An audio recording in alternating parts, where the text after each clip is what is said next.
Hey everyone, welcome to Judging for the Win. I'm Dave, and this is my daily ruling. Today's question was suggested by a viewer. Thanks to Hagazissa for this one, and also to Ian Taz for providing an excellent answer in the comments. Why do some double-faced cards transform in place, and others exile themselves and then return transformed? Is it just to confuse players? Why not have all the cards work the same way? And if you know me, you know that I'm a big templating nerd, so this question is right up my alley.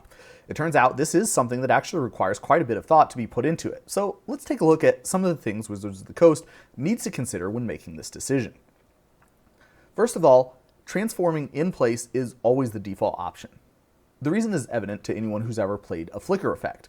Exiling and returning transformed is actually pretty invasive.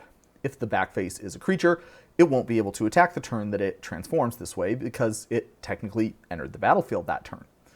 Any counters or auras attached to the permanent would fall off, and any continuous effects like giant growth acting on the permanent when it's exiled will not act on the new permanent when it returns transformed. In contrast, the only thing that happens when a permanent on the battlefield transforms is that it just gets a new timestamp. There are some interesting consequences to this, but I'll refer you to my previous video on the topic. Although transforming in place is a good default, there are some cases where it makes sense to do something different. Now let's talk about some of the most common reasons why. The first reason was because of the original Magic Origin flipwalkers. Anything that's a planeswalker on the back face absolutely needs to leave the battlefield and come back. The thing that gives planeswalkers their starting loyalty is a replacement effect that applies when the permanent enters the battlefield. If these cards transformed in place, they would need some other way to put the appropriate amount of loyalty counters on them as part of that process. Otherwise, they would die immediately after transforming. Cards whose backface is a saga have a similar issue. There's no rules reason why a saga couldn't exist on the battlefield with no lore counters on it, but it is weird. And I think a lot of people would expect that you should get the Chapter 1 ability the turn you transform.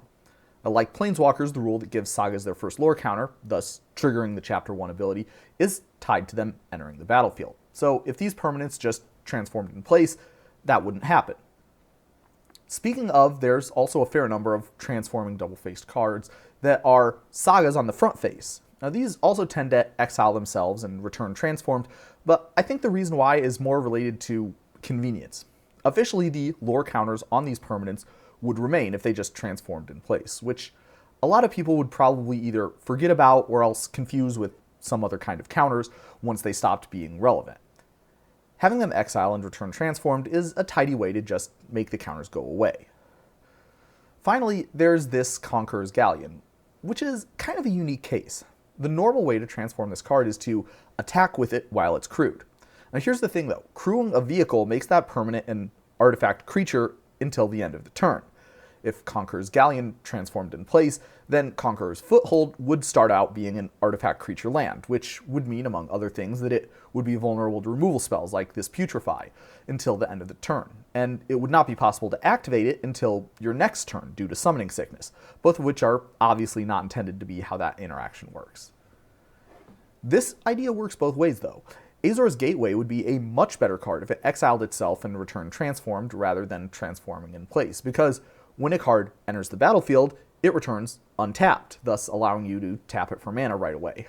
On the other hand, accessing that much mana right out of the gate could be pretty game-breaking. So I expect that transforming it in place was preferred, since the normal way to transform this card involves tapping it.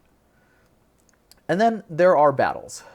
Unlike the other cards that we've talked about so far, the normal way to transform a battle is by exiling it and then casting it transformed. Now, I have no doubt that WotC would have loved to have these things transform in place, or in the case of Lazotep Convert, exile and return transformed. Unfortunately, they couldn't do that because of these two cards here. Can you see what the problem is? No? Well, have a look at their back faces. That should clear things up. That's all I have for you today. How did you do? Join me again next time for another Daily Ruling. Until then, I hope you have a great day.